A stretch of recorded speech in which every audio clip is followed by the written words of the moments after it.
And I would strongly encourage you when you are next with your friends to do this, because the person that I thought would never, ever turn their back on me, turned their back on me.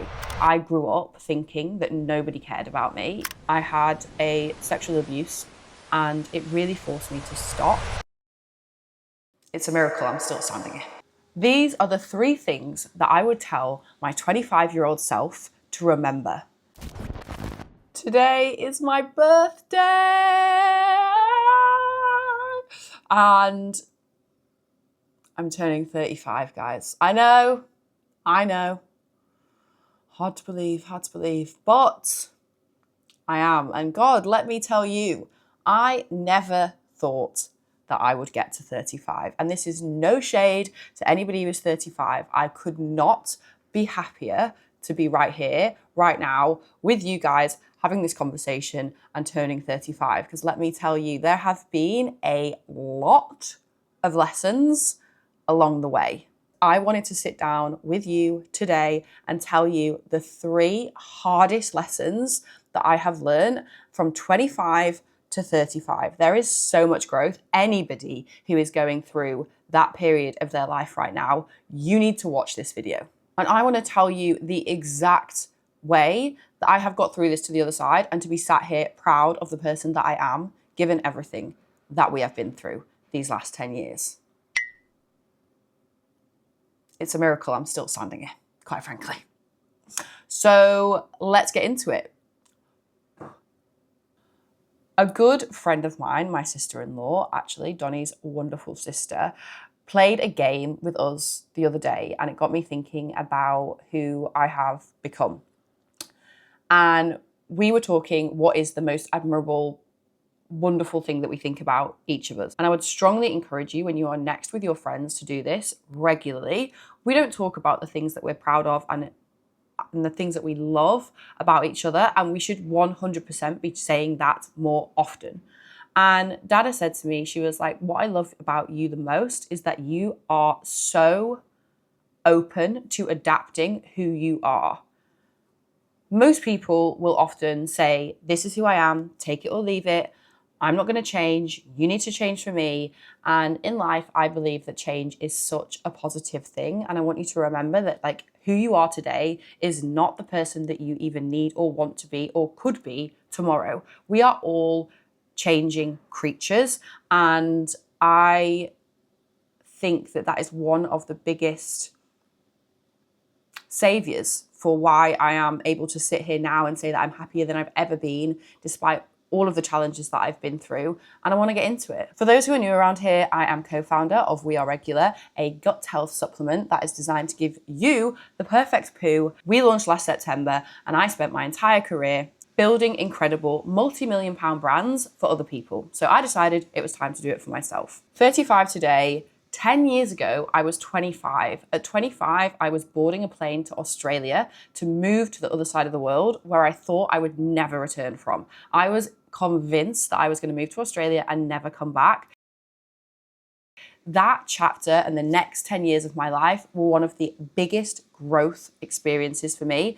And there are so many things that I went through during that period of my life that I think will be so influential to a lot of you watching this. These are the 3 things that I would tell my 25-year-old self to remember, because the next 10 years are going to be some of the hardest that you've ever been through. And if I had had myself saying this to me, I would have saved a lot of time.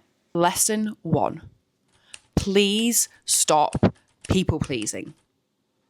I was a chronic people pleaser my entire life. I was raised to think that adapting who you are to meet the other person in order to keep those people happy was the way to success and happiness. I went through something 7 years ago that completely transformed how I see myself.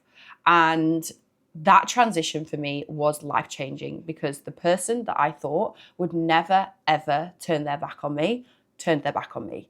And through that experience, I realized that the one person that you would expect never to do that, who then goes on to do it, it makes you wonder who you've been pleasing people for. If that one person can do that for you, why have you been sacrificing your own happiness in order to make other people happy if, regardless of that, they're still going to leave? People pleasing massively cost me my inner happiness. And so I started to build regret and resentment towards other people for doing that. Now, being someone who has pushed through that people pleasing, I was then forced to prioritize my own happiness because I realized if these people weren't going to do it for me, I had to do it for myself. And let me tell you, saying no to people and saying no to the things that you don't want to do is the fastest way to get what you want. The sooner that you prioritize your own needs, the quicker people around you who are meant for you will gravitate towards you. Please do not live a life for somebody else on somebody else's terms because of what somebody else thinks, because of what somebody else asks of you. It is so important to focus and ask yourself, what is it that I want from my life? Irregardless, if no one was on this planet, what would you do in order to make you happy? If you do one thing today from watching this video, please just ask yourself that and ask if what your life looks like now is aligned with that same thought process and with that same belief system. Lesson 2. Please stop thinking that nobody cares. When I was younger, say like 15 years ago, I had a blog and it started off quite successfully. It was going in the right places and I stopped doing it because in my head, I said to myself, who the fuck cares about what I'm doing, what I'm wearing, what I'm putting on my face? Say that to the entire creator economy that has been built over the last 15 years. And I asked myself where I would be if I changed that narrative. Honestly, on reflection, that was probably one of the hardest things that I had to go through because that came from a lack of self-belief within myself. The thought that no one cared. It's such a sad realization that I honestly don't think I've actually ever said out loud. To think that I grew up thinking that nobody cared about me is really quite sad. And now having the people around me that I do, it shows me that so many people care. And if you realize and appreciate the fact and you feel surrounded by that love and the fact that what you're doing impacts people and people care about what you have to say, it changes the whole way that you move through life. Everybody cares and nobody cares at the same time.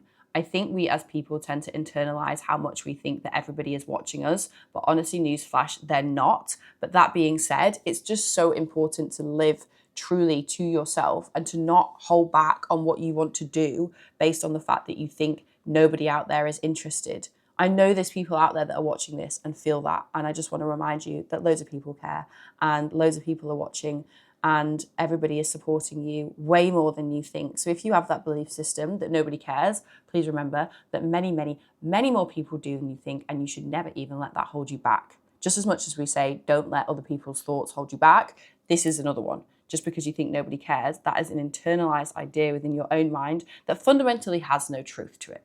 Lesson 3. Please slow down and stop spinning.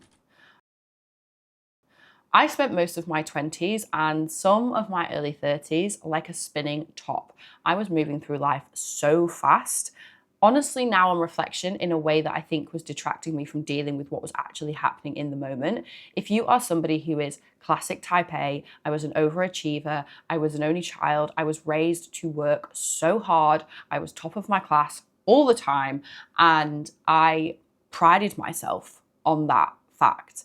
And so I was always moving through life at a really, really fast pace. And especially when I moved to Australia, I became really quite wrapped up and would say that was, to be honest with you, some of the biggest struggles of my life, because for some reason, when I was there, everything around me was just going wrong. But I think because I was moving through life so fast and kind of ignoring the signals of the universe that they send to you to be like, slow down, dude, you're going too fast. Everything's kind of falling apart around you and you're not doing anything to stop it. Sit still. Please sit still. If you're somebody who moves through life really, really fast, it's so important to slow down. Life doesn't happen any quicker by moving through life faster. That is not the goal in life. The goal in life is to enjoy life and to take and squeeze as much from it as you possibly can. Sometimes the greatest moments and the most enjoyable moments are the ones where you stop, slow down, and just take it all in. When I was living in Australia, I went through some pretty tough times. I had 2 major accidents, one of which actually forced me to come home. I had a sexual abuse situation that was so intense. I had a toxic work environment. I had 3 years of intense chaos. And finally, I realized that that was happening around me because of the way that I was living my life. And it really forced me to stop, and it really got me thinking, and it really made me reevaluate what was happening in my life was not working for me. It was really working against me, and it was time to make some changes. So if you are moving through this life faster than a fucking Sonic, please slow down. Even just for 5 minutes after you've watched this video, just slow down. You don't need to move that fast. You're not running, you're not in competition, you're not running anywhere. There is no destination. It's the journey. So stop moving so fast. I wish someone had told me that sooner, because I was like a Duracell bunny, and it wasn't in a good way. So if you are moving through life, if you are reaching the grand young age of 35, or if you're 25 and you're starting out and you're going through the messy 20s, anybody who tells you it's any different is lying and lives in a shoebox. Because your 20s is chaos, and it's meant to be that way. You don't arrive at 35 and a light switch goes off and you're suddenly wise. You live your life to experience things, and in turn, because of those things, you become wiser. But in order to become wiser and to grow, you need to be willing to change and embrace the things that happen, rather than digging your heels in and saying to the world, this is who I am, take it or leave it. Everybody has the ability to evolve and grow, and I want you to feel open to it after watching this video. I really hope you enjoyed this video. Save it, share it with anybody who is also going through the same thing. In life, to me, the most important things is that you are laughing, that you are kind to others, that you are growing as an individual, and that you are seeing the world. Those 4 things, you have that. The rest is just noise. So please stop putting so much pressure on yourself. Embrace where you are right now, but know that nothing is forever and nothing stays the same. Soak it all in now. You definitely don't get this time back. And come back to this video when you need a reminder. And don't forget to subscribe.